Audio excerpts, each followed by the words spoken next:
to thank you all for coming this morning, and especially want to thank the conference organizers. I'm Alan Blum from Philip Morris USA. This is a campus recruitment activity, and I hope that you'll value our company and what we have to offer. And I hope that you'll keep an open mind about our particular area of interest and why we would like to have you working for us. We have a number of universities we'll be at this year, and I'd like to read a list of those and hope that when we come to your campus, you'll be bright and eager and wanting to join with us. Anyone here from Boston College? William and Mary, Florida A&M, Howard University, Indiana University, Michigan State University, North Carolina A&M, North Carolina State, Ohio State, Penn State, Rutgers, Syracuse, University of Alabama, University of Arizona, University of California, Berkeley. We have some Berkeley people here. University of Connecticut, University of Florida, University of Georgia, University of Illinois, University of Kansas, University of Mississippi, University of Missouri, University of North Carolina at Chapel Hill, one of our good home tobacco states, University of Richmond, University of Southern California, University of Texas at Austin, Dr. Dunnington, University of Virginia, University of Washington, we have some Washington, Abigail from Washington, thank you, and University of Wisconsin at Madison, Virginia Commonwealth University, Virginia Polytech, Wake Forest, Western Michigan University. We honored, and we were honored at the Western Michigan University for being a great corporate citizen and a supplier to that university and its business school. And Winston-Salem State University. Well, I What about Montana? What happened? We will be there, though. And in fact, we do show up at places that were not listed. We like to go to places like the University of Miami, even though we weren't on the official program, because we're testing the waters. I can joke about this because these are the 35 universities that are listed on the website of Philip Morris USA, better known as can'tbeattheexperience.com. CANTBEATEXPERIENCE.com. And it's truly something that could replace this talk. There's nothing I'm going to say that you couldn't find today, right at this very minute, on the web. I'm pleased, though, this morning, especially to be with one of my heroes, Ken Dahlgren. I'm sure all the other presenters are going to be equal heroes, because there's no person on earth that has nurtured the next generation of individuals in the anti-smoking world. I use the old language. We used to call it anti-smoking. Now they call it tobacco control. It's like mosquito control, which I'm not a real fan of. But Ken Dahlgren is it for me. I've learned from him, and as many of you have in this room, and I've learned from many people in this room. So let's look at this as a sharing session. It is unique, as several people have pointed out. There is no other session really devoted to college students. I think there's one sort of semi-section. And we're talking not about smoking on campus. Let's be clear. There have been some great pioneering efforts at the University of Washington and elsewhere. There are 43 campuses, I'm told, mostly commuter colleges, that have banned smoking. And there's a long way to go. But I want to stick today to the issue of the way in which the tobacco industry recruits the next generation of its own employees. As I mentioned at the plenary session 2 days ago, a college graduate just getting out, just got that BA, can literally, from day one, be in charge of 140, there's a word for it, it's clients, but there's a fancy jargon word for it that Philip Morris does.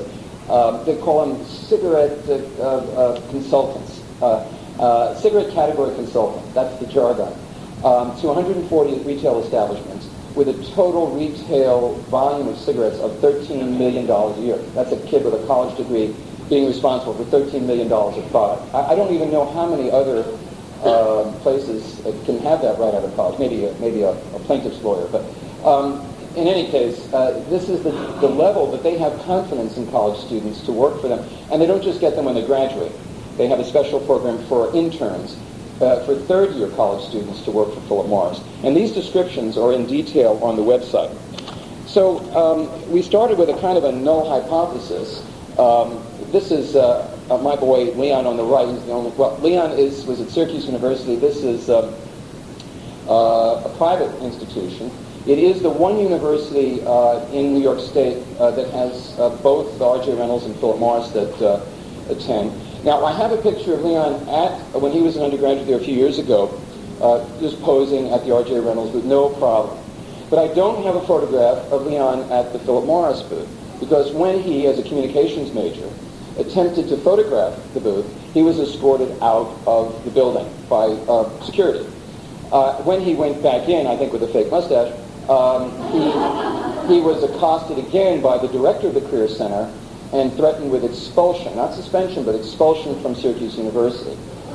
When he went to the balcony of the center and crept up with his video camera to photograph them from above, he was literally sent to the dean's office, and there was some negotiations whether he would remain at Syracuse University. That's the level, and this is one instance where it's hard to say who was the one acting. Was it the Career Center, which in my experience is the one that one has to watch out for, or was it Philip Morris Tobacco Company?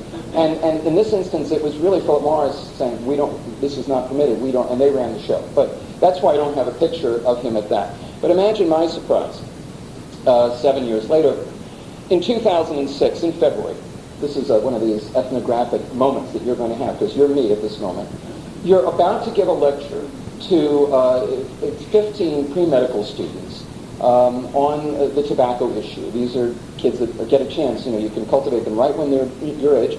And I'm about to go, and I get a call. It's supposed to be at 3:30. I get a call at 3:25. Hi, you don't remember me? I'm so-and-so. I called you 3 years ago because I wanted to make a film on smoking for kids. I'm a filmmaker. He's done a number of films, Doc Hollywood. He was Trapper John MD. He was a big name in Hollywood. And he is at the University of Alabama in a very tangential way. But he happened to go to the journalism school and saw these flyers all over the journalism school. And it says, Philip Morris, an evening with Philip Morris, February 7th, this is Philip Morris's kickoff for the UA's career fair and the first step in the company's interviewing process. If you're graduating that and looking for a job, don't miss this event. I said, come on, you're putting me on. He says, no. So I mentioned this at the pre-med session, and one of the students, African-American student, says, what do you mean? What are you surprised about? He says, they're here all the time. He says, I'm in Capstone Men and Women, which is one of the honorary societies. They come all year round. They go to the board of trustees. They're always presenting. They go for communications majors. They go for women. They go for African Americans. They're asking me, and he was African American. He says, yeah, they're coming up to me all the time asking me to work for Philip Morris. The story goes on. If you saw the clips the other day of me talking to the woman, that's the end point of what happened that evening. And I'll show those again. But I was so taken by what he was saying that now I'm not even paying attention to my own talk. Here I am. I came to the University of Alabama.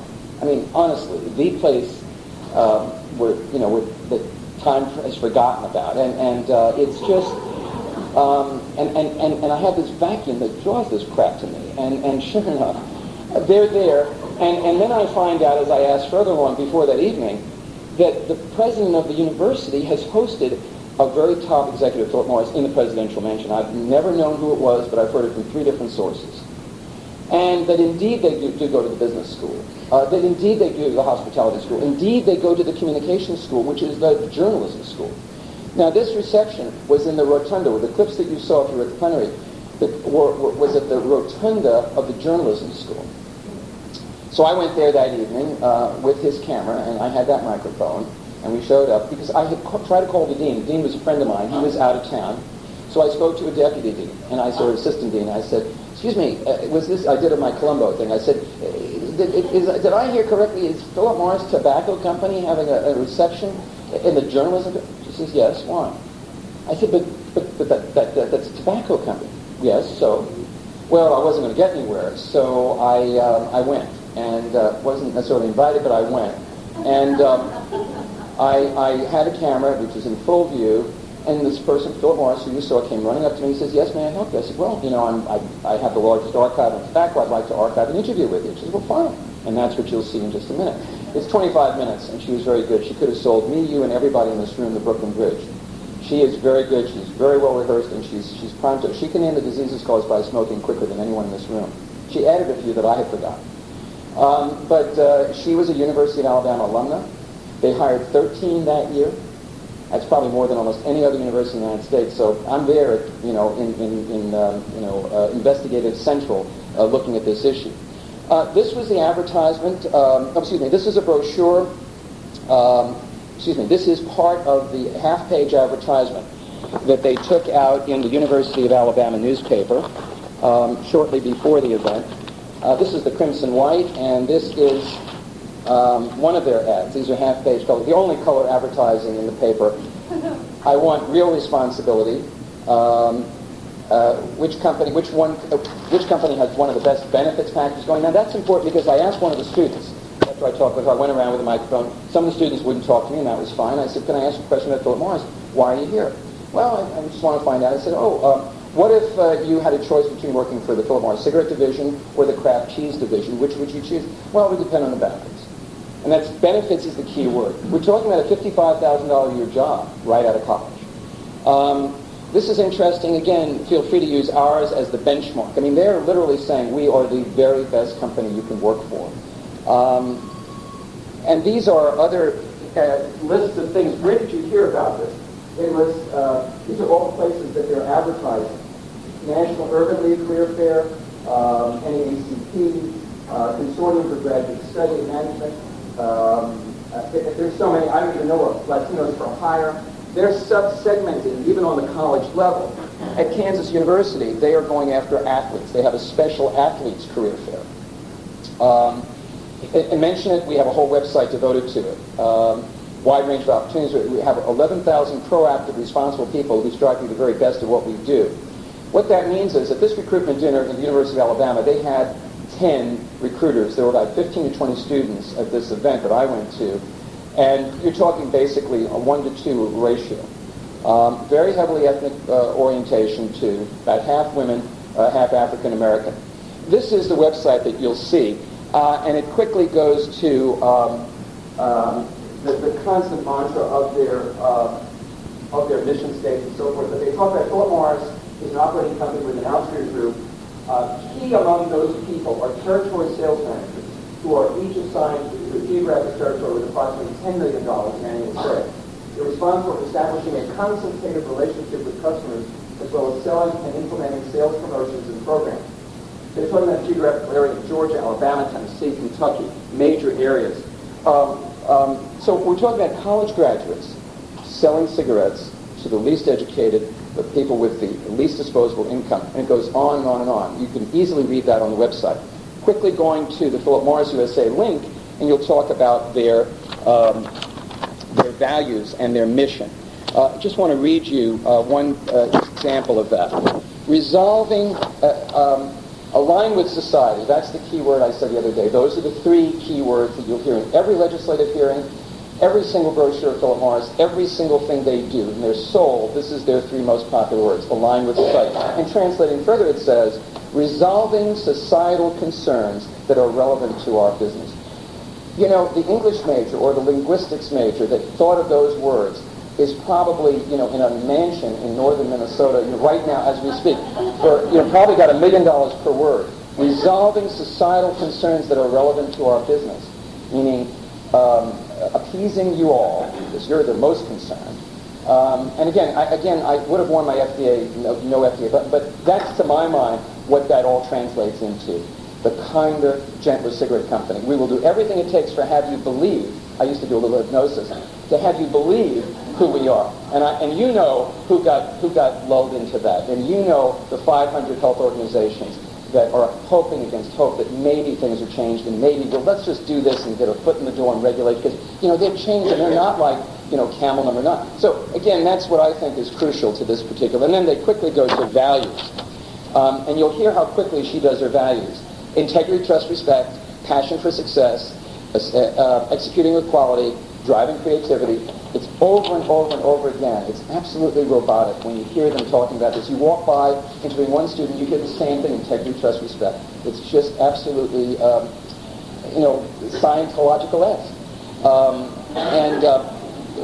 So this was actually about 3 weeks ago. This was the current, I don't know whether to continue the story, but I went to the thing, I taped the thing, and the next morning I went to the career fair. Now I had attended the career fair before because RJR had a little booth just as you'd seen, very low key. Philip Morris had a fairly low key booth before, which I didn't really mess with. I was there, I picked up a brochure once or twice in previous career fairs. When I walked into the room the next morning at the career fair, having been there before, I was accosted by a person who came this close to my nose and said, "What's your name?" I said, "I'm Dr. Blum." He says, "Yes, I know." He says, "If you do not leave, I'm escorting you out of here." I said, "What are you talking about? I don't even leave. For what?" He says, "I'm not going to argue with you. I'm going to call the police. If you're not out of here, I'm escorting you out. So I literally walked away from it, and I kept looking at the same boat at people, different booths, taking the Frito-Lay thing, or, what have you. And even getting as far as the R.J. Reynolds booth and picking up your shirt. No sooner did I do that, and they grab me, and he pulls me out of the room. It was just so demeaning and ridiculous. I'm a full professor and endowed chair at the university. Was basically banned from this university event. There were other faculty there as well. My wife was with me. She's a ceramics department student, and she said, "This is the most ridiculous thing I've ever seen. Why don't you go to the president?" Because the president had actually come up to me when the donor of my endowed chair was there and complimented me on the wonderful work I was doing in tobacco a year earlier. So I went up to the president's office, and a lovely secretary, African-American woman, who was a student. And she says, "Oh, I'm so sorry, the president's away right now. What's the problem?" I said, "Well, I wanted to relate an incident where I was thrown out of the career fair at the insistence of Philip Morris." And she said, "Philip Morris? Are they back again? They were just meeting with him last week." And she says, "They offered me a job again." I told them, "My uncle died of lung cancer. I'm not working for no cigarette company." This was the secretary.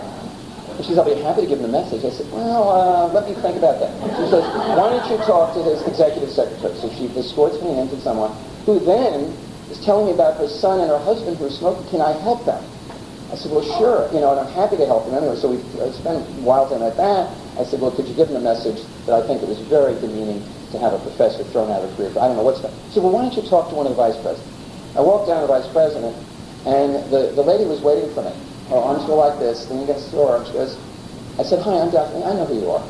This is someone talking to me exactly like I said. "I know who you are." I said, "Oh, I thought I'd tell you why I'm here. I was just rudely escorted away from the career center. I think it was very good."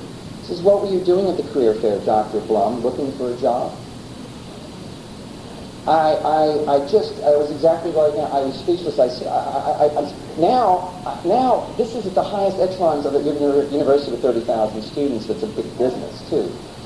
And I was speechless. I basically backed out of there, just went to a friend of mine in the administration, and he was like, "Don't come to me." Because this was the campus-wide committee on smoking. Now, I really don't know who to go to. I tried calling the dean of the communications school. He wouldn't talk to me. Turns out the assistant dean had complained and said that I had gone unauthorized and made a film without getting permission of the students. And so about 2 weeks later, when I wrote an article about this in Birmingham News called "With Open Arms, How the University of Alabama Welcomes Cigarette Recruiters," the next day I was called before the Institutional Review Board of the university. That's the highest single committee you can get.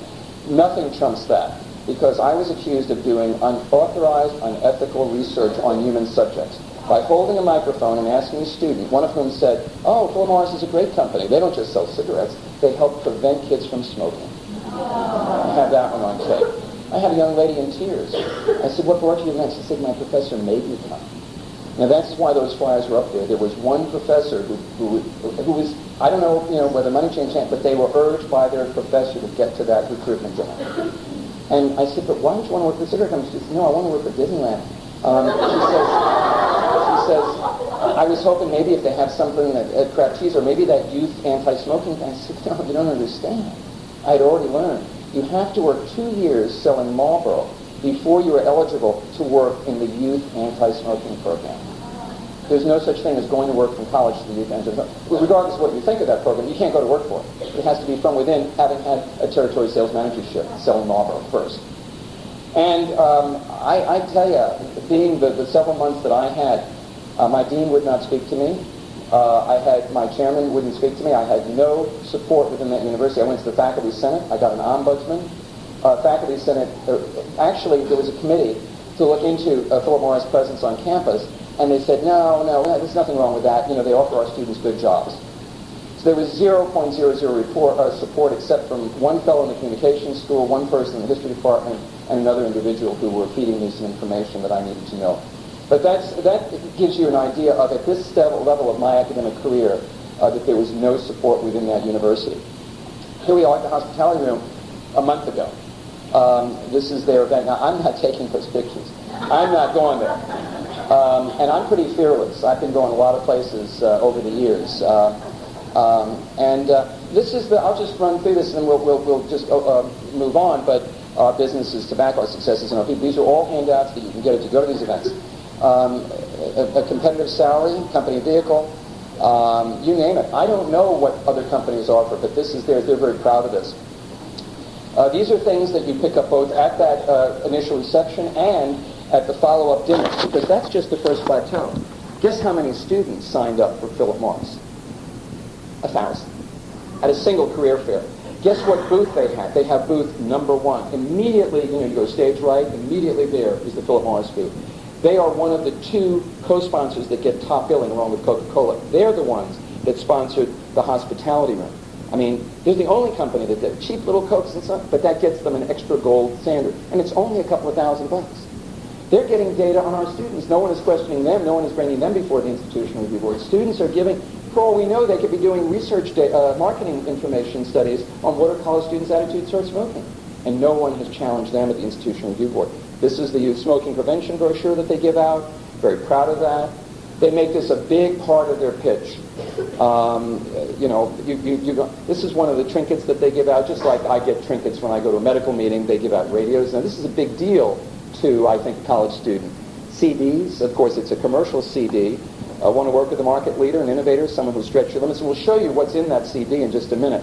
So they give you step-by-step instructions on how to apply for Philip Morris. Now, this is not done through Philip Morris, even though they use their logo. This is a joint relationship with the Career Center. The Career Center is far more dangerous, to my mind. It's almost like your brother working for the other side. They know you because you're part of their community, and they're watching you. And that's the joint effort, giving you a step-by-step. And that's their own specific one, but this is off the University of Alabama site. This is one of the brochures that they give out. That's the position. This is the only real photograph. There's actually one more. This is the only photograph in the entire distribution of what you'll actually be doing. You're being, it's like when your kid's selling White Cloverine brand salve or greeting cards door to door. I mean, that's what you do. You go out and you sell cigarettes, and you're called a cigarette category consultant. Between the first career fair last year when I had that problem, and then the second one last September, we couldn't believe this one. This was a community service center corporate citizenship panel evening. Just another one of the wonderful events at the Career Center. The other companies, there are only about 5 companies represented. The other companies were DCH Hospital with the big new cancer center, and Pfizer Pharmaceuticals, Chick-fil-A. Now, why Chick-fil-A? Chick-fil-A is one of the most moral companies. It's a very devoutly religious. They don't open Sundays. I mean, Chick-fil-A, Pfizer, Philip Morris, and DCH Hospital, and there was one other company, I forget the name of it. That's their corporate citizen. And he talked about all the good deeds they do in the community. It's like the Gilbert and Sullivan operetta, Rudigor, where the bad guy says, I get my bad deeds done early, the rest of the day I do good. And that's what Philip... And this, again, was that ad I just showed you. I want real responsibility. I want it starting day 1. How much would you like, and how soon can you start? This is a typical program that you receive. Dr. Dunnington has sent me the one from the University of Texas, which we have. We've got a lot of materials if you want to stay afterwards. This is the layout. This is stage right, the very first one on the right. That's not the same size. The Philip Morris booth was much bigger than the others. This is another CD that they give out. Let's just go through that. This is the brochure. We're talking about probably a $5 to $10 printing job per copy. Just the most elegant engraved printing you've ever seen. This is their CEO. This is the President of Operations Technology. Again, mission statements. Mission statement. Now they're blending in with the cigarettes. Who are you going to believe? Us or your own eyes? That's what they're asking. Our values, quickly. This is page 2, our values. And then they move on here. And again, you can't read those, but I've circled some of the important quotes. On my way, by the way, to trying to find out what was going on around the country, this is the entire world's literature. 4 Google News stories of other individuals at other campuses, UC Berkeley, Sacramento, Rutgers, and University of North Carolina. That's the sum total of anybody else who's taken a look and tried to do something about this at other universities. But the quotes are truly Orwellian, and if I can't find them, I'll read them. But here's a testimonial. I'm proud to work for a company that puts so much time, energy, and resources into educating people about the risk associated with its products. You couldn't make this stuff up. Smoking is a personal choice, and as a responsible company, we ensure we are doing our part to educate our customers about our products. I mean, Here's another one on the University of Alabama site. It's Philip Morris internship. This is for the internship. Ability to work effectively with customers and other employees. Ability to communicate ideas that influence people. Ability to plan the use of their time and resources effectively. Ability to apply and enhance their something into evaluating information. Ability to produce innovative and quality results and to understand their impact on a business. These are all the criteria for working for them. And in each of these images that they do with these beautiful pictures, there's just an incredible quote that I'm searching for now that you'd have to say some of the finest writers in the country had a hand in doing. Bigger than the next 7 brands combined, by the way. That's what they talk about eventually here. I'm running out of order. Let me see if I can catch up to this. Oh, this is their leadership journey. And this fellow is saying, right here, he's saying, helping build a mission-capable company. That's like, make it up, mission-capable company. Made up of talented, engaged, and committed people, all fully aligned with our values.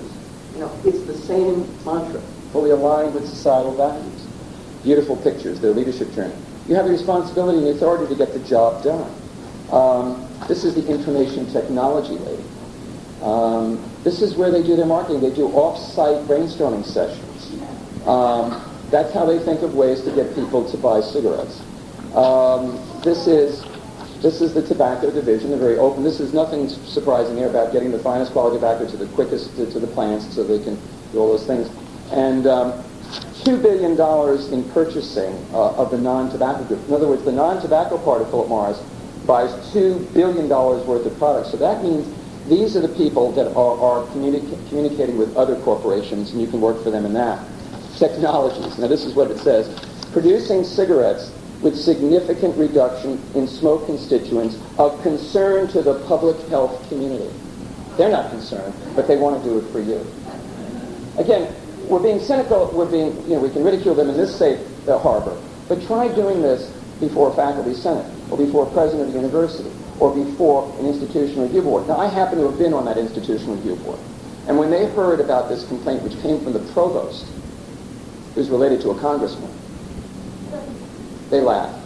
They said, we know Alan, we know what he does, this is an outrage. And it never got to that. I had to meet with the titular head of the institution review board, who was as embarrassed as I was.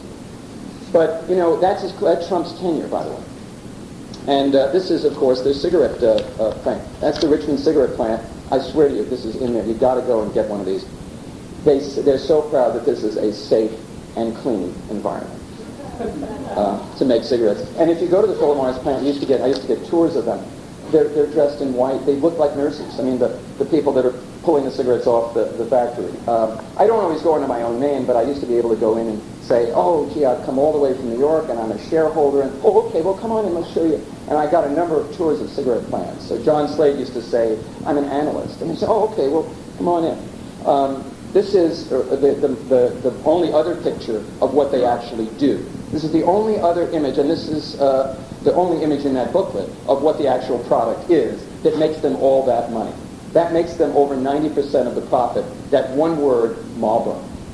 The profit of Marlboro is more than 10 times all of the Kraft General Foods profit was combined. Over 2,000 products that Kraft General Foods made. Kraft General Foods having been taken over in the 1980s under hostile circumstances in order to give them that layer of respectability so that they can be advertising on TV and so forth.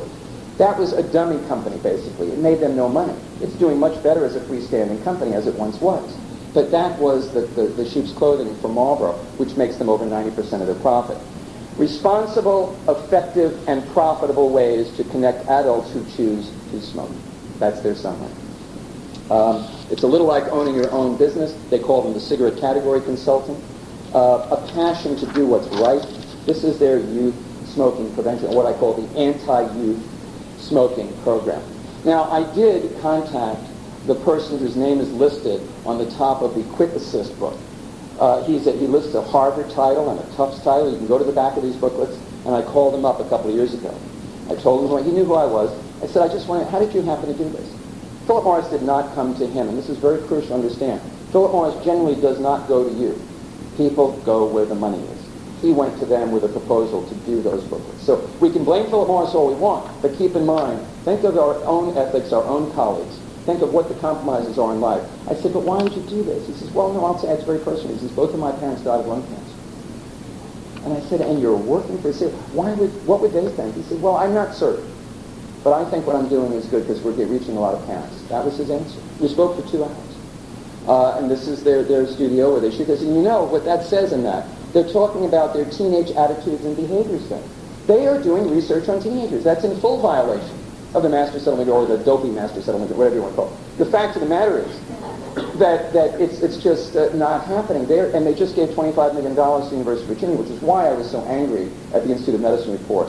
It's all well and good to say Philip Morris shouldn't be part of the youth anti-smoke, and we all got applause for that. But what about our own house? What about the University of Alabama? Would you say we cannot accept this? We're talking about the University of California. The faculty and Senate voted, 53-3 to keep the money from Philip Morris and other tobacco companies. We're a long way from thinking that anyone thinks like we do in this room. Balancing the expectations of all our stakeholders in making business, that sounds like our language. They're the same. They're just making a lot more money. And she's in human resources. And again, you'll see again the charitable endeavors, the arts, the environment, community development, domestic violence. They're the #1 supporter of dance, opera, and here's where to send your resume. So just to conclude, here they are. Ryan?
By the way, let me just give you the context. This is in the rotunda of the journalism school.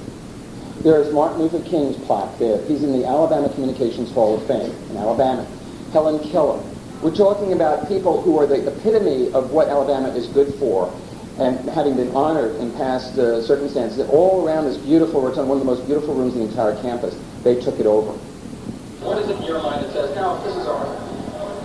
You know, this was the biggest thing I debated coming into the company was, my sister's worked for the company for 18 years now, yeah, and recruited me right out of college, and I was like, I don't want to work for a tobacco company. There was absolutely no way I worked for a tobacco company, but I did know a lot about the organization as a whole, and, you know, once I started to learn, I worked a couple other jobs, she really worked on me, and she started showing me a lot of, really their focus, their mission, you know, their values, the things they focus on, and what shocked me was that those values lined up with what my values were. And I feel like if I'm going to it's like horoscopes. You ever see a horoscope? See, that sounds just like me. That harms people, causes all kinds of diseases and, you know, issues with people's health, that I want to make sure that company is very responsible about how they do that. So anybody can say mission statement. And I assure you, I work for this company. Everything I do is based off of those things. Every performance appraisal I write for my people, every time I walk in a store and evaluate how my people are handling their accounts and where our product is, every time we do something, it is so ingrained in us. I mean, integrity, trust,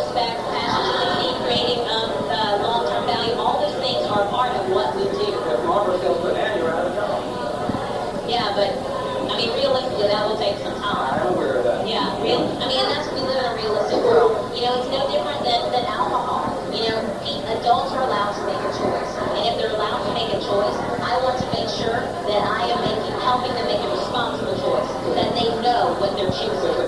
Well, what we do is we've had some students go to these follow-up events where they actually have a more focused presentation. And what they do say is, yes, our sales are declining by 1.5% per year. Cigarettes are declining 1.5%. But in 20 years, that will mean our profit will still be $14 billion a year. So that's the game.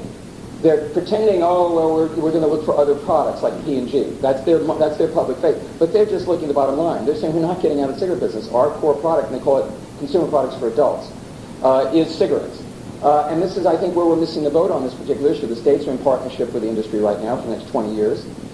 We really have a very bleak future. They're very proud of what they do. They're going to create a veneer of respectability with this $350 million research center to come up with safer cigarettes. It's the same thing as 70 years ago when they said, we'll take out any of the dangerous substances and make it safer. So they've got every single angle covered. And what they're telling the kids is that, don't worry, your security is safe with us, and this is why you should still work with us. If I worked for a company that hid behind, the truth, and wasn't right, and they weren't honest, there's absolutely no way I could work for them. But the integrity that I've seen with the people that I work with, and I don't mean that just, we just say these things, but I've seen it with my own eyes. I couldn't work for a company that didn't Well, I guess do that's that. one of the reasons that I think that, if you didn't have people like me on the case of Phil Morris all these years, I don't think the company would have performed as well as it's done. You know what? Maybe not. I don't know that.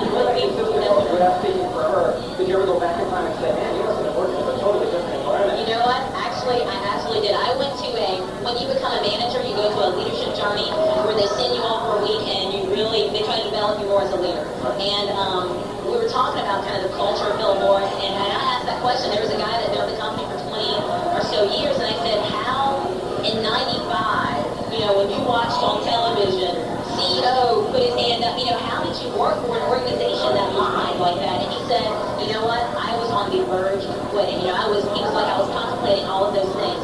But he said we began to make progress and change, and that's what kept me around. He goes, but it was a tough time, I think, for everybody, because our stance on things was, not to come right out. I watched our president or vice president of sales and marketing come on campus just 2 weeks ago. And when he got in front of students, the first thing he said was, what do you think to talk about working for a tobacco company? And kids were like, I don't know, who knows? It's like, we sell a product that harms people. Yeah. You came right out with it, no? And so when I see that as an example, it's like, then I know it's okay for me to talk to you about these things. Well, the normal Randy Mack is like, Absolutely not. so it's on. No, he's out of cancer. Oh. I don't know that for sure. I think that's the rumor, but I don't know that for sure. But yeah, the Callaway Management, it's not responsible. We don't want to pull children at all. Well, I mean, this went on. We did 25 minutes. So this year, I thought of something different. And one of the things that I thought of when I was testifying in the FDA bill, now that Philip Morris is going to have this new research center for safer cigarettes, and they're going to be FDA-approved cigarettes, I thought of something called the Marlboro Journal of Medicine. And so we took out a color ad in the University of Alabama newspaper, and we've done 3 of these now. We've paid for some ads. We've also been fortunate to have them accepted as editorial cartoons in major daily newspapers. And basically this just says, job fairs, a time when college students spread their wings and explore career options. Non-profit work, medicine, teaching. Among those trying to catch their eye, oh, Philip Morris, this looks like a blast. Universities around the country have been rolling out the red carpet for the tobacco giant's new recruitment program. Our med school needs more patients. It's a campaign called Can't Beat the Experience. Integrity, trust, respect, passion, succeed, creating long-term value, all the things that are part of what we do. Their sales pitch portrays them as the world's most responsible corporation. If I'm going to be a part of an organization that sells a product that harms people, causes all kinds of diseases, issues with people's health, I want to make sure that our company is very responsible about how they do that. Great positions are available, titles like Team Lead for Support Services in the Project Management Office of Information Services. You're saying, I don't even know what it means, but you can't beat it. And the last line says, the next generation of leaders, Philip Morris, the best and brightest selling cigarettes to be an educated poor. And he's saying, my benefits package isn't printed on his back. It's from marketing products in a responsible way that is consistent with society's expectations. Well, that summarizes it. I know I've gone over, and I appreciate Ken's tolerance for that, but I would like to give you my email It's ABLUM or ABLUM at cchs.ua.edu. I'd like to deputize you all to look at your own alma maters, or alma might, or whatever, and to let me know what you might find. It's not going to be a happy picture, but just this number of people, this is the first time I've ever given this presentation, we could form a network. I appreciate Abigail at University of Washington, Joel Dunning at University of Texas, an individual at Rutgers, an individual at Syracuse, an individual at North Carolina State, individual at UNC, and again, that's just, and University of Wisconsin. They have gone, they've attended some of these. We're still in the descriptive phase. We do not have enough to act. And again, the question is going to come up, can you ban these? We've had a long correspondence with the University of Washington on this. This is a legal thing. You cannot ban this. So again, that's the problem. Military recruiters, why are they banned from campus? They're not banned from campus. The Supreme Court upheld that. A private university can ban military recruiters. Private university can do whatever it wants. But what they then do is they say, we're banning you, and we will not accept any government money. That's why Yale Law School and other private uppity places, I hate to criticize Yale, but they claimed in their lawsuit why they didn't want military recruiters was that they didn't like their homophobic stance. That was their ostensible argument, which was transparently stupid. And they lost unanimously in the Supreme Court. That don't try to be an idiot and argue that. And it was a savage victory for military recruiters to come on campus. And the campus is like that. The career fair loves Philip Morris. They want them there. They do not want me there or perhaps you there. They want the money. They want the jobs. They want the business relationships. You try and fight them.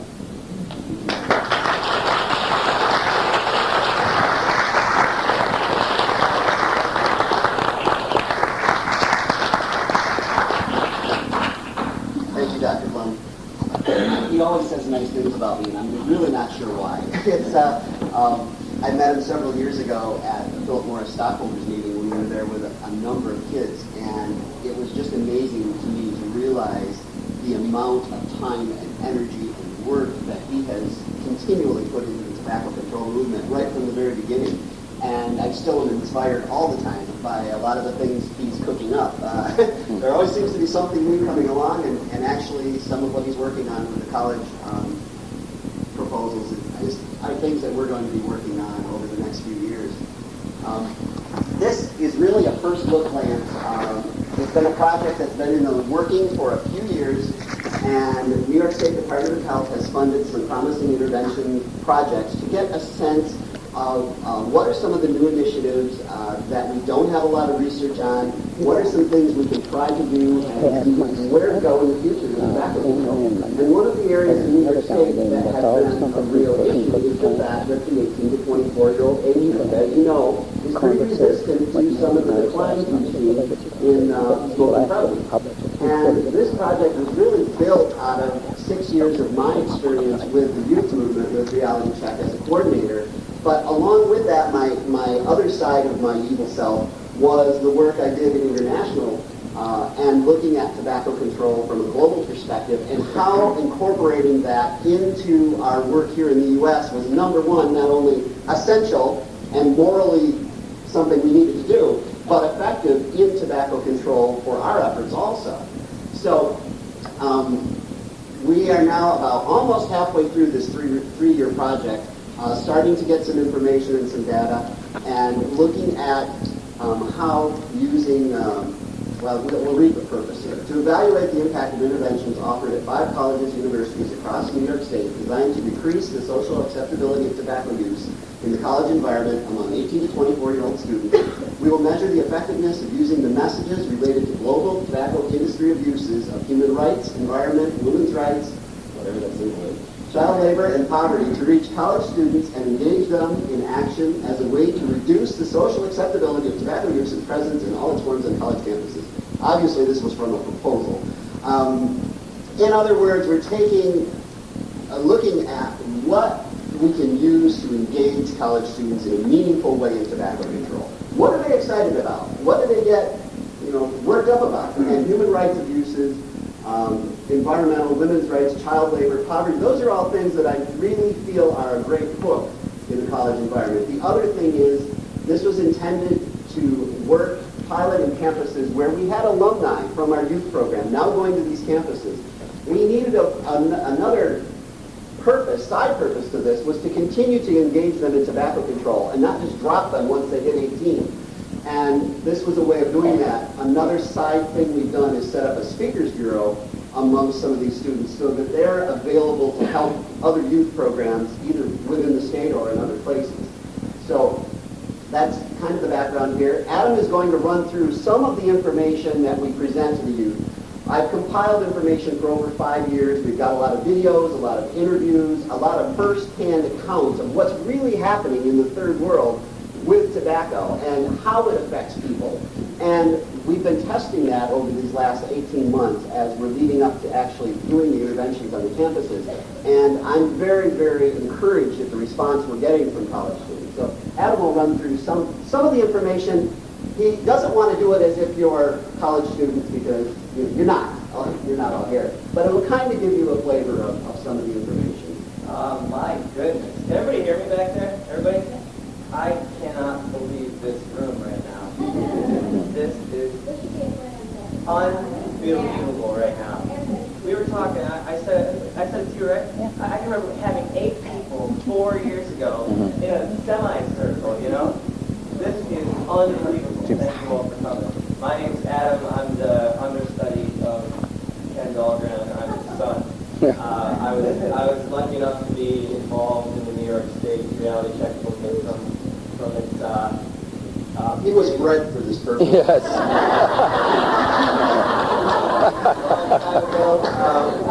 I'm a senior in college, and this is all pertinent to my life, and I've been doing it for a little while now.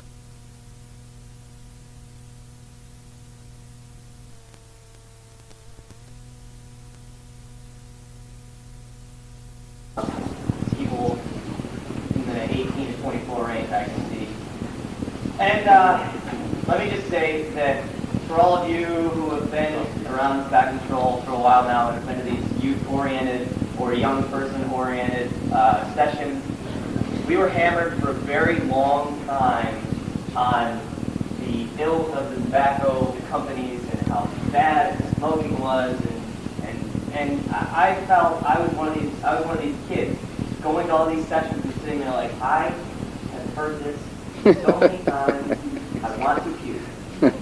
And we decided this obviously is not going to work. If we want something sustainable, this is not going to happen for us unless we change the direction. So my dad was lucky enough to get this pharmacy interventions grant and tailor it so that we could, work things through, and mull things over and try to make something comprehensive for college students to attach themselves to.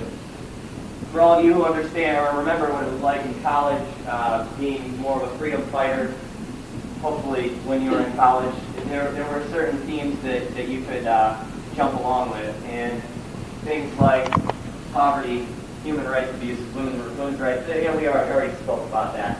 They're easier for people to identify with, or maybe not to identify with, but to get excited about. So, sorry, I missed my way. So, we decided to use them. These are excerpts from the presentation I would do. It's usually about an hour long. This is going to be 10 minutes, maybe. I'm just going to use it for now. And I always start out with the group I'm with. I say, this is not a happy presentation. This is not me up here smiling and telling you about wonderful things that can be done, things happening out in the world right now related to tobacco, things off of me, and we have a little bit of a dialogue, and that's the way it works absolutely best. So here's a slide right here from the Tobacco Atlas, and I like to have some props. I wish I had my props with me. I would usually take in a big box of rice, 3 kilograms of rice, and say, you see this right here? This is what a pack of Marlboros costs in Mexico City. This is rice. How much rice is that? That's a lot of rice. I wish I could show you. Especially cooked. Oh my goodness. Meals of rice. But it gets moldy quickly. That's what a pack of Marlboros is worth in Mexico City. And then I have kids saying, wow, you feed a lot of people if they weren't buying these cigarettes. Carton of Marlboros could be a third of someone's monthly salary, a third of their salary. I don't know any salaries in this room. That's a lot of money. A lot of money. Perspective is what we're trying to teach these people. Perspective. I always ask, how many people have ever been in true poverty? How many people have walked the streets through true poverty? Because, I mean, you have to get a grasp of what things are really like. And the younger the group I'm with, then the fewer the hands go up, unfortunately. It's important to realize we don't know just what it's like when you are addicted to something and you're buying a pack of cigarettes and you're spending, or a carton of cigarettes rather, and you're spending a month's worth of your salary on this. The implications on the family, on the extended family, it's absolutely awful. Keep going. Here's a picture. Tobacco equals poverty. We try to keep it reasonably simple. Tobacco equals poverty. In many countries, in our country, tobacco equals poverty. Land under tobacco cultivation around the world today could feed 10 to 12 million people each year if, instead of the tobacco, sustainable food crops was planted. 10 to 12 million people. You know, and human rights abuses. This is strange for me because we're flying through it, and it's much less powerful, I promise you that, but we'll keep going.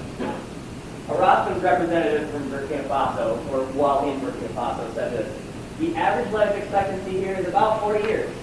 The health problems, which some say are caused by cigarettes, just won't figure as a problem here. I always get a great reaction from my groups of young people when they read this, because they're like, wow, if that isn't just the most conniving, manipulative thing to say, like, how better to prove that they just don't care that much about you than to say, well, you know, the health problems from cigarettes just won't figure as a problem here. The famous tobacco farmers. I didn't get to go to Africa on this trip. Anybody in the room that was on the trip? Anyway, he can tell you more about that little trip to Africa. But this I always hammer this home. The real face of tobacco farming. These Nigerian kids who are, in a matter of speaking, in indentured slavery. Their families are farmers of tobacco, and these kids, they don't go to school. They don't have time for school. They are in the fields. They are losing limbs. They're losing fingers from the sickness. Poisons, awful conditions for working. These are the kids who are being affected every day. We don't know about them over here. We have no idea, but they're there.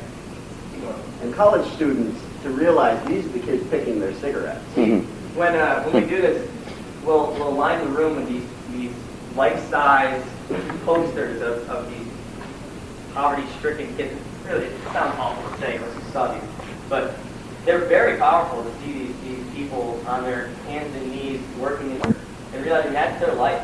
They are owned. They have nothing else. Examples from some other countries. In Brazil, over 520,000 kids under 18 are working in the tobacco field, and 170,000 of them are under the age of 14.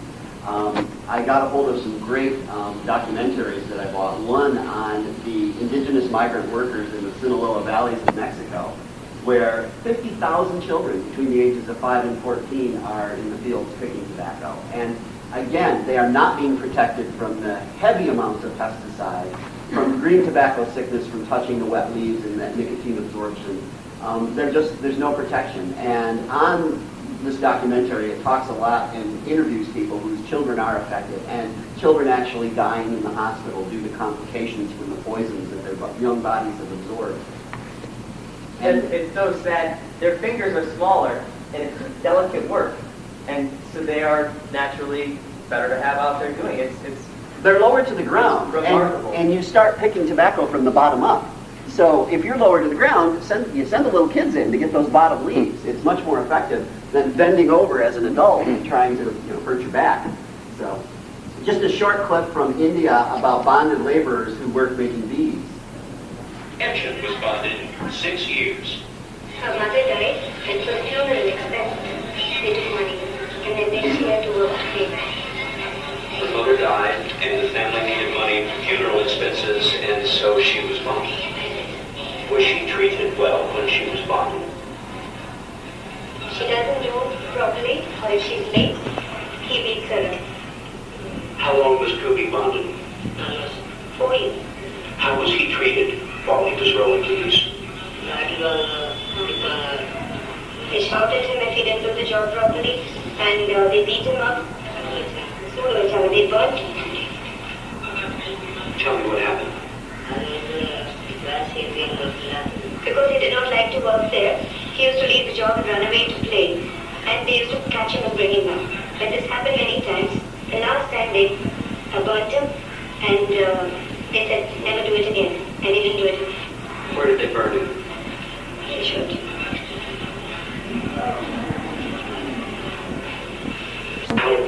How was that done?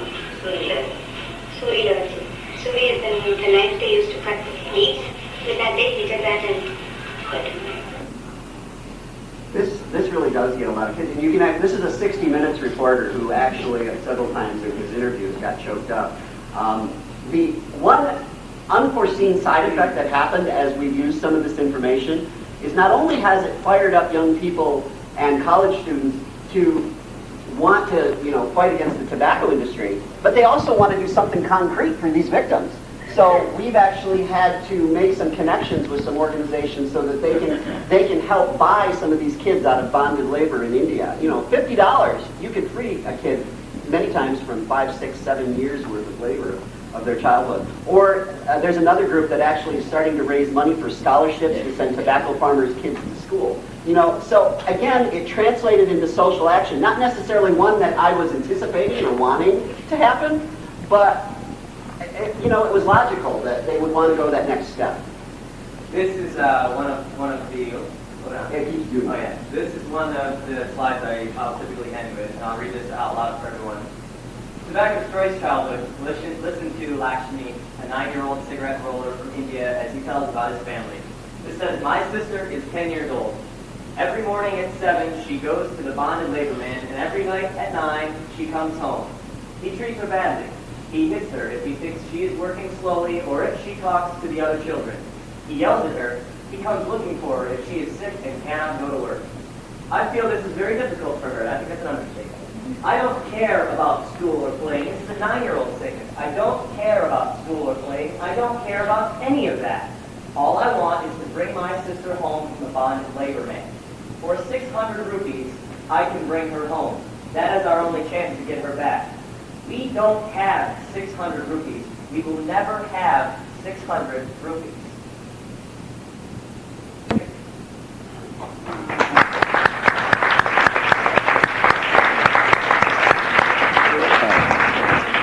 I'm not going to play this next video. Go to YouTube, do a search for VAT protest, and that's actually Pat Murtaugh, who will be speaking next in the back there.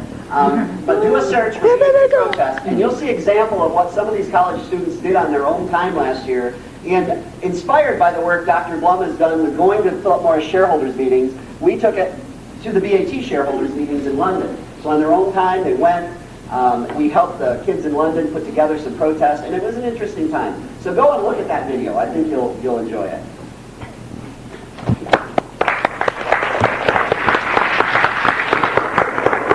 When we get a chance, how Adam gets to go to these places? How do we arrange to get on there? Well, seems obvious, but yeah. I realize how many people have filtered in. Exactly. You need to show How cool is this? This is so cool for us. You should understand, like, packing a room in with people out in the hallway in the wings. This is awesome. Thank you all. Okay, so for the next presentation, my name is Kyle Pfister. I'm from the Wisconsin Tobacco Control Prevention Program. I'm a 24-year-old recent college graduate of the University of Wisconsin-Madison, and I'm here with two of my colleagues. My name is April Cusper. I currently work for the Campaign for Tobacco for Kids on their youth advocacy programs, and I am 23, graduated from Marquette University, and work for Golan Harris briefly on the other side, doing PR for Nicorette and Nicoderm before coming back to the advocacy side. Hi, my name is Pat Murtaugh. I'm a 22-year-old recent college graduate from Bard. I am currently unemployed. That's what I do. Got accepted, so find a job in Yeah. We're going to go ahead and kick it off. Yeah, our presentation this morning is really designed to highlight the population of young people between 18 to 24-year-olds as a distinct but diverse population that's in need of tobacco control attention. And specifically that the high rates of smoking we see in this specific population is directly correlated with the industry's focus on this population recently. So we were originally going to do a small group activity, but there's nothing small about the groups of this group. So I'm just going to hand out some of these handouts and we'll just pass them around. They're on the floor right here, maybe on the rows. This is just, we have profiles of different 18 to 24-year-olds. Sometimes it's hard to picture in our mind who it is that we are talking about. But we're talking about people who are in college, people who are not in college, people who are just making the transition between adult life. It's very important. We want to shift, we want the decisions that are being made that haven't been made before. A lot of life changes are happening. So as you look at these pictures, and we also included tobacco advertisements that are relevant to those profiles as well, keep in mind who 18 and 24-year-olds are. What's their position in the life spectrum? What's their environment? What are their stressors and choices? What are their motivations? And what is their unique smoking behavior? We find that within 18 and 24-year-olds, they're not the same sort of smoking behavior that you see in other populations. So 18 and 24-year-olds are a distinct population of young people. They're, one subgroup, like I said, is attending college. Another subgroup is out on their own for the first time, getting jobs, living on their own for the first time. The population is heavily invested in forming their individual identities and beginning to find themselves through their interests, through what they do, through the decisions that they make. Relationships are extremely important in this population as well. The environments that they live in, this population is usually moving out of home for the first time. They're living on their own homes. They're identifying their own environment. They're creating it. They're immersed in the unique college environment for the first time. They're also immersed in the drinking culture for the first time when you get up to 21, which is definitely its own unique culture that we'll talk about. And for those working, the workplace becomes of increased importance. That's another new environment for them. Stressors. The life transitions that happen with this group are usually introducing unique stressors into the lives of some of the first time. Financial stresses suddenly become huge. Financial stresses. Emotional stressors become huge. You start to worry a lot about relationships and about hanging out with your friends. Also, there's an increased sensitivity for healthcare. A lot of people in this 18 to 24-year-old group don't have a regular healthcare provider, which is a huge issue, different from other populations. Choices, like I said, decision-making is a huge part of being an 18 to 24-year-old. Responsibility increases. You start choosing what your budgets and work plans and where you're going to go to work and what you're going to do after this. Motivation. Sex and relationships are huge and unique in this population. We draw trends from the media more so than any other population. You'll see a lot of kind of the pop culture references happen in 24. Smoking behavior, like I mentioned before, lots of 18 to 24-year-olds don't consider themselves smokers. Yes, I smoke a couple of cigarettes a week, but I'm not smoking. I only smoke when I'm out at the bars. I only smoke when my friends smoke. I don't actually buy cigarettes, I just bum them off with people. So we find these unique smokers who are defining themselves as non-smokers, but still smoke when they go out, when they're hanging out with their friends. So what we've done in this presentation is we're going to start with some statistics, and then we're going to segue into some industry strategies and how they're taking advantage of the unique stressors and environments of 18 to 24-year-olds to sell products. So Kyle's talking a mile a minute because there's no way we're going to get through this and do justice to the slides that we put together. We want to make sure that we're all on the same page statistically as well as anecdotally. So what we passed out is anecdotal evidence, and if you talk to a college 18 to 24-year-old smoker versus somebody who's not in college, you'll get very different experiences. But when the CDC does their reports, they group that 18 to 24-year-old population together, and they are right now the highest user smokers at 24.4%. You can see how the CDC breaks out the smoking population. So it is an important population, and we're glad you're here. And so while the anecdotal evidence is really useful in the field, the statistics speak for themselves as well. And I think the quote at the bottom is really powerful. The unsettled nature of the young adult, their changing attitudes, the smoking patterns means that they are at points in which the community can intervene to prevent the steady escalation of smoking that often occurs during these years. So you might have a college student that says, I'm going to quit before I graduate. I know I don't want to do it as a professional. I know I don't want to smell like smoke when I go into my job interviews. Blah, blah, blah. That's fine. They're at a point, we're at a point where we can still kind of intervene and help them make good decisions. And you all are in a position to do that. We all are in a position to learn. And we're not all tobacco prevention junkies, unfortunately. Teenagers that got involved, so there are some of us in our age group that still can be infiltrated to move to the right side. And so this is not an accident. That's the main point of this presentation. It's not an accident that we see such a high rate of smoking in this population. And to illuminate that a little bit, we have Luke Witkowski is going to talk about an example of his experience with a club and 18 to 24-year-old marketing. Yeah, so Kyle and April both mentioned that it's not on purpose that this age group has one of the highest smoking rates, if not the highest smoking rate amongst all the populations. And the industry knows that. They play on it, and they play on this culture's interests, attitudes, like things that they love to do and things that they can respond to. And one prime example of this was 2 years ago, the Cool tobacco or Cool brand cigarettes sponsored a new jazz philosophy tour, which was an integration. Well, I'll let them. I'll read what is on their website. It's the new jazz philosophy tour is back and bigger with bigger names and even bigger surprises. Don't miss this 33-city event where music knows no limits. This is the second year of this tour. The interesting thing is if you look at the tour schedule, the majority of the tour actually were in cities that didn't have any smoke-free ordinances. And so they're very specific in targeting, Milwaukee being one of them in Wisconsin. And I'm the youth program coordinator for 13 to 18-year-olds, but I have a special interest with the 18 to 24 population. And I am outside of the 24-year-old population. I'm the old person at the table.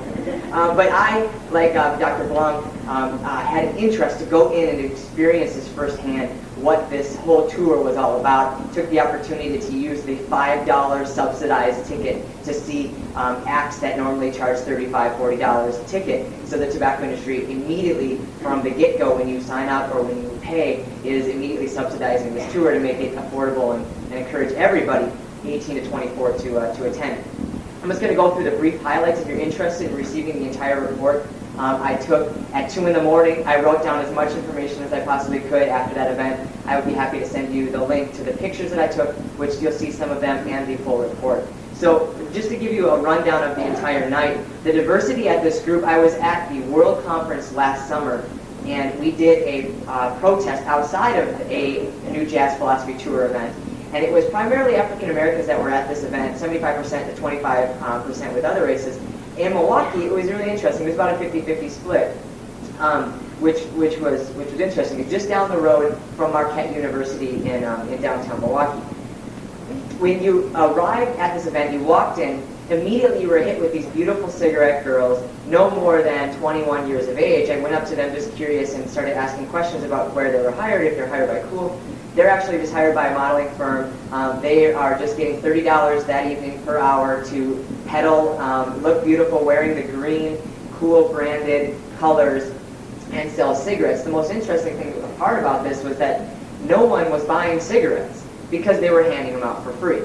And so they're branding these beautiful, beautiful people, carrying the cigarettes, being around the cigarettes, but yet they weren't making any sales, and that was okay because it didn't matter to Cool because they were handing them out anyways. You walk in, and this club that it was at, it's a multi-layered club with different tiers and different floors. They were using pretty much the entire facility, and what normally has yellow lights throughout the entire facility, as you can imagine, had all green lights that evening. It was just flooded, inundated with a whole bunch of promotional items that were all green in nature with the brand Cool.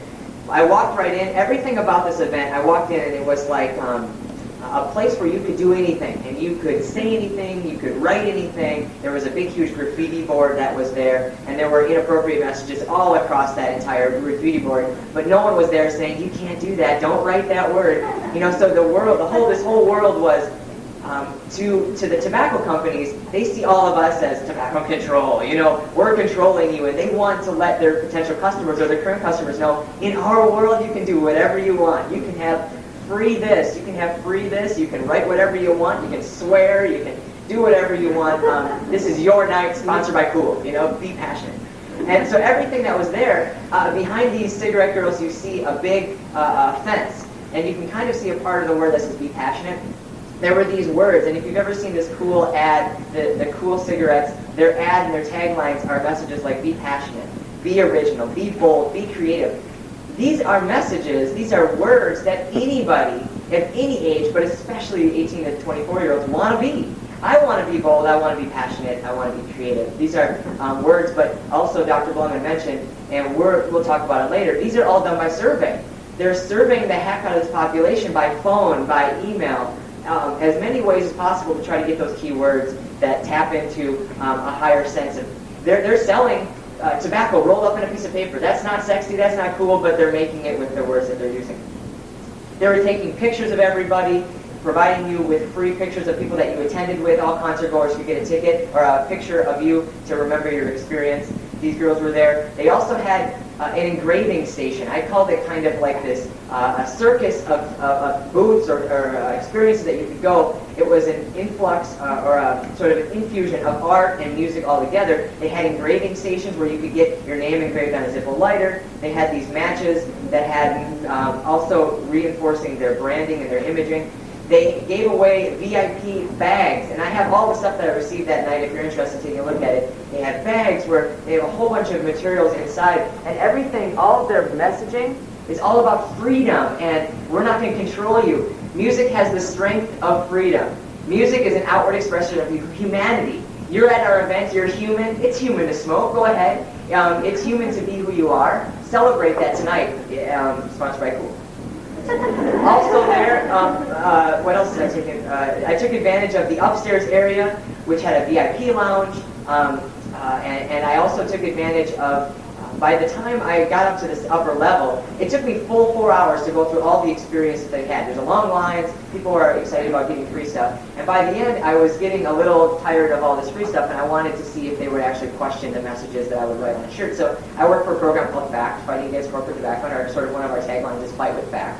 So I decided to have them create an original piece of art with the tagline, Fight with FACT on it. And so all these messaging, I just decided, I'm going to stick it to them. I'm going to have them use their own money to brand our movement with some Fight with FACT dog tags that they were handing out. I had them engrave that for me. Here's the blow-up of the shirt I just held up. But everything there was all about creative expression. I haven't even talked about the music that was going on. This music was Talib Kweli, and I'll let Kyle talk about, if he wants to just mention a little bit about the social responsibility that these artists take and building up their culture and their community, but yet they're tagging with a product that will, if used as directed, will kill you. Talib Kweli, the Far Side, and the Roots. They were all playing together. If you've ever gone to a concert, typically there's downtime between bands setting up. This was nonstop music, collaboration between 10 and 2 in the morning. And it was nonstop, and there was no downtime. It was nonstop music, and that was the overall experience that I had. And this is summarized in a very short amount of time. That when I left there, ultimately, I left feeling really overwhelmed at the task that we have. We'll never match them dollar for dollar, but what we can do, and Dr. Blum was recommending all of us doing this, is experience for yourself.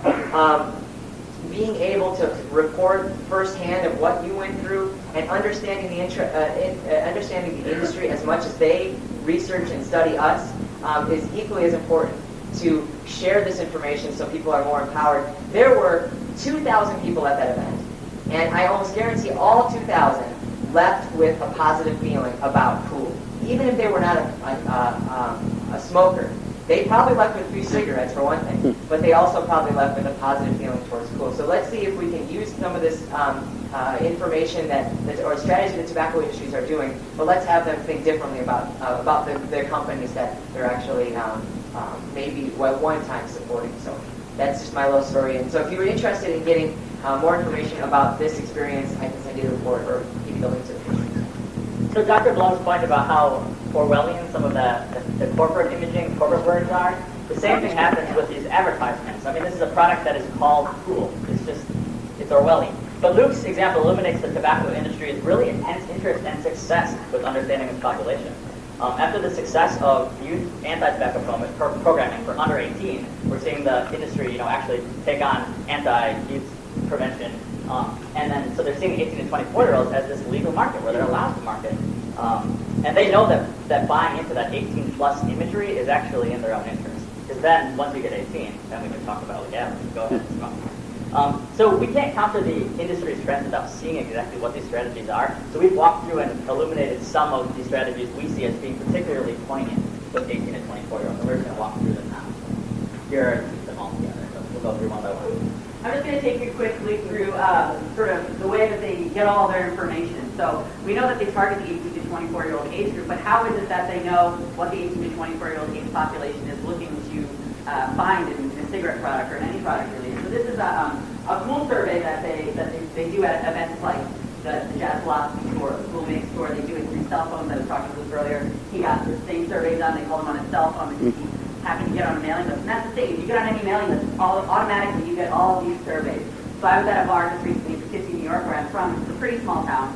And they had Marlboro Girls outside with these very large computers. What they would do is that they sort of strap them up to their necks. They look like cigarette sales girls who just don't have cigarettes. And they take your ID card and they swipe your ID card through. So now they have all of your information, they have your driver's license number, they have your home address, they have how tall you are, what color your hair is. So they've already got all this information, and then they want a little more. So they go ahead and they do things like figure out, are you interested in car detailing? Are you interested in home decorating? Are the 18 to 24-year-old population interested in seeing live music? And then they're able to tailor their events accordingly. And that's really key because, this is how they find their information, and this is how they sort of target us appropriately, or not inappropriately. I know Kyle mentioned earlier stressors, and I just graduated from college. I have credit card bills, I have student loans, I went to a very expensive school. If you haven't taken the opportunity to register on the Philip Morris website, the RJR website, school website, I would really encourage you to go through the steps. It can be an arduous process, and you have to put in a lot of information, but the stuff that you get from them, the emails and the access on the website, is completely worth it. So if you haven't taken the steps, I would encourage at least somebody from your organization, your group, to do it so you have access to that information. I need my friend. Coupons that will drop you off. What was that? You need to buy some of the coupons, use the coupons that will eventually drop you off the list. Yeah.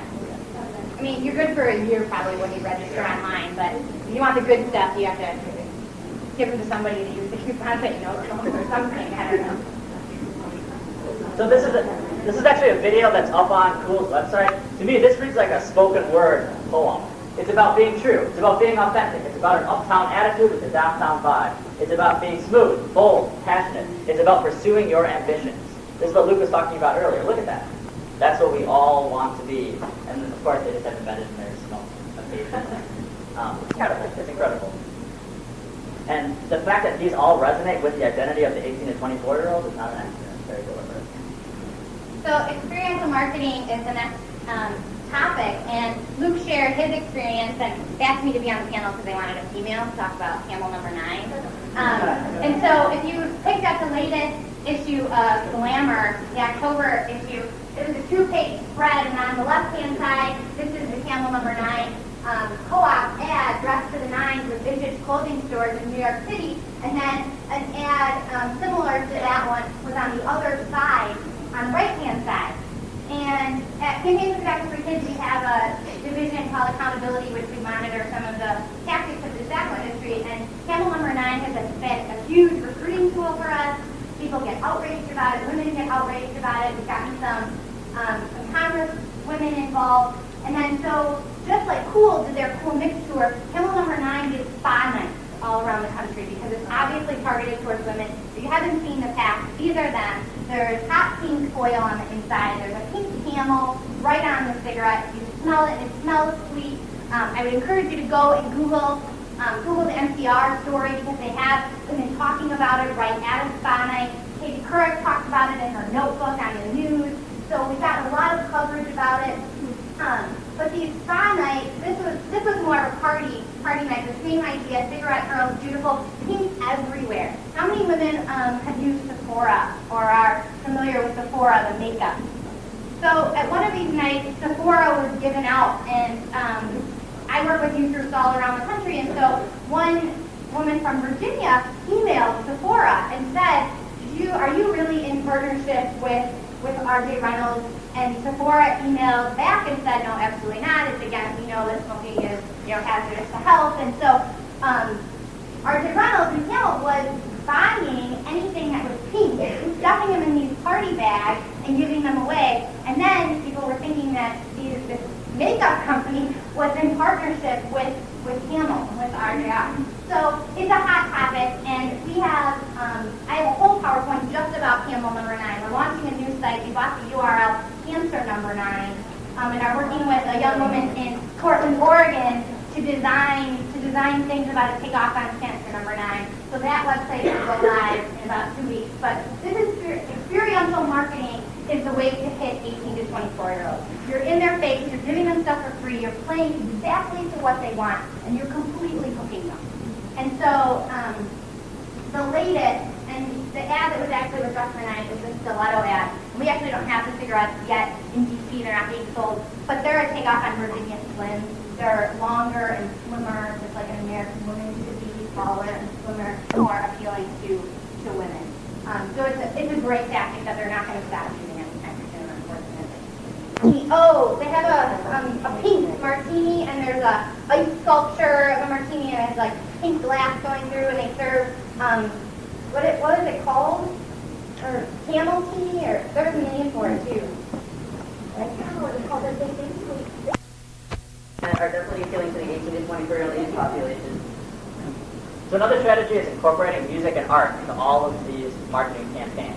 On the Cool and Camel websites right now, you can actually vote on the new round of designer packs that are coming out. And the artists who design these packages are not insiders. They hire the coolest, hippest, young, graffiti designers from LA. And if you look up on the websites, they are touting that. They have the names and profiles of all of these upcoming graffiti artists. And so we see the tattoo imagery. It's definitely being creative, and customization is really huge. Luke talked about he could put his name on the back of a cigarette lighter. This is very similar. Get your design on your pack. And that's something the industry uses all of the time. Music sponsorship is huge. We talked about the new Jazz Philosophy Tour. Who has heard of Talib Kweli before? So Talib Kweli's thing is that he is the socially conscious rapper. Like, he's not Jay-Z, he's not singing about scantily clad women. He's singing about issues related to the African American community. That is his thing. So the idea that he would be headlining a tour that's going around to different hip-hop clubs around the country and touting cigarettes, and literally running back advertisements as he's performing on stage, is just an incredible feat. I don't know how the tobacco industry made it happen, but we need to hold some of these people accountable. Money, exactly. But I mean, it's incredible the fact that that can happen. It's so anti his message that I'm just surprised. I met Talib Kweli at a thing called the Global Kids International Conference in Manhattan, and when I was talking to him, I was saying, I'm here to talk about tobacco today, I'm doing a little presentation, and he was totally into it. So I don't know where the shit's happened, but they must have paid him a big and the industry knows that that's what his thing is too, and they picked him specifically, so yeah. The next new tour that's coming up, they haven't really announced it yet, but it's on their website. The Flaming Lips, they're sponsoring their next tour. And if you know the Flaming Lips, they're basically performance art. I mean, they're basically out there, they're the most creative band with their live performance. So again, they're tapping into this creative expression. I had no idea. They're one of my favorite bands, so I'm pretty enriched about it. So that's what's happening on the national level, but even more sophisticated is that they're sponsoring local clubs. So they're sponsoring your friend's band. They get them $100, $200 to play at the tobacco industry-sponsored club in your local town. They're following a local rule. You can use an actual event finder on their website to find what's going on in your specific community. So this is at the local level. In Milwaukee, the Ladybug Club runs them almost every single weekend. I looked up Minneapolis. You can just look it up by time period or by region. And these are all the events that are happening in the next 2 weeks here in Minneapolis, New Smoke-Free Minneapolis. In Wisconsin, Milwaukee is the big campaign, like Luke mentioned, because there's no smoke-free air movement. But in Minneapolis, it's happening in our local club.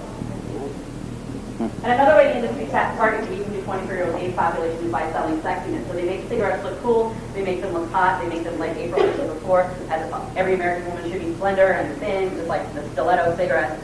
They're going ahead and marketing to that specific niche and saying that, if you buy our cigarettes, if you smoke our cigarettes, you can go ahead and look like this really hip, cool lady on the left. You can go ahead and look like this beautiful woman on the right. So, we're going to fly through the last three here, but we all know that the association with alcohol, and somebody gave me this picture. Was it you that gave me this picture? Okay, and so I'm not a hookah expert, but so you can use anything, basically any bottle to hook up the hookah to, but now one thing that's popular is using an empty alcohol bottle to hook your hookah up to. So there's no really alcohol involved other than you have to drink the alcohol before you can use the bottle to smoke the hookah. It's called the Hobo Hookah. They're selling it online. It's coming out of students at the University of Wisconsin-Madison. And it's inexpensive, it's like and it's $30. portable. You don't have to carry a huge thing with you wherever you go. You can just take your hobo hookah. It fits in your purse. Use your Jaeger bottle as your... $45 to buy a hookah online. Yeah. It's unbelievable to me, but the partnership between alcohol and smoking is undeniable, and I think that you can all agree that most of the time people are beautiful. They have a drink in their hand. They're at some kind of party. They're at some kind of bar. And my favorite are Newport ads. And if you go back and look at former Newport ads, there's no storyline to these ads. All it says is pleasure to burn. There's no storyline. And when we're dissecting ads reviews, I often ask them, tell me the story. Tell me what's going on in this ad. And they just kind of look at me and they're like, well, they're pretty and they're happy. No, they're beautiful. It's a group of people looking happy. That's it. There's nothing else. And they have drinks in their hands or they're at a bar. So it's undeniable that it's there. Sports is another way. This was a magazine that was launched in 1996. It was called Unlimited Action Adventure Good Times. And it was described by USA Today as a cross between fitness-oriented men's health and the edgy urban details. It wasn't sold on newsstands, but it was mailed free to 1.5 million smokers in Philip Morris' database, with another 500,000 issues mailed out as promotional offers.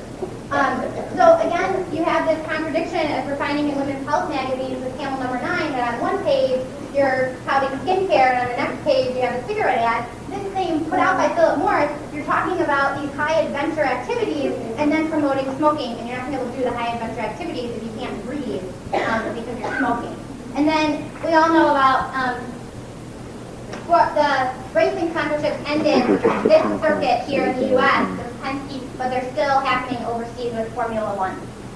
And then social responsibility, we already talked about it. This one is my favorite on the bottom from RJR. We're principled, creative, dynamic, and passionate.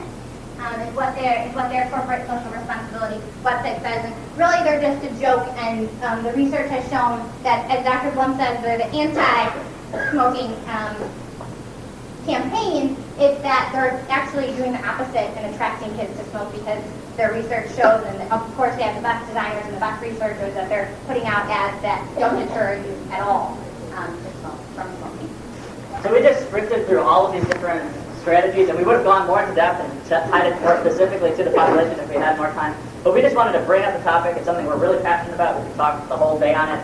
We just wanted to leave you with what can be done. There are people out there that are piloting innovative strategies for the population, but the research base is small, and we have a lot of work to be done for 18 to 24-year-olds. Thanks so much for coming.